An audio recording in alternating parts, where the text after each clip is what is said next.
welcome back to this channel. In this video, I'm going to show you how to add a torn frames on a CapCut apps. This is the new effect on CapCut.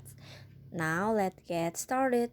First, after you open your CapCut apps and add the video that you want to edit, you just click on the effect at the bottom.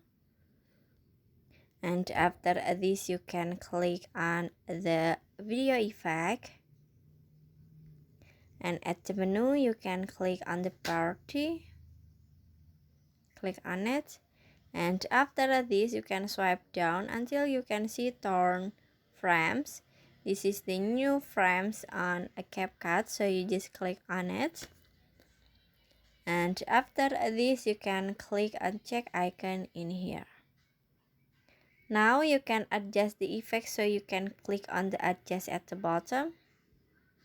You can adjust for the speed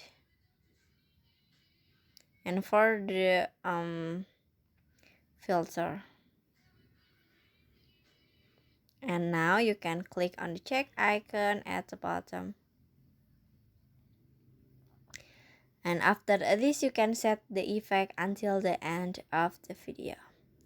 Finish. So that's how to add torn frames effect on CapCut apps.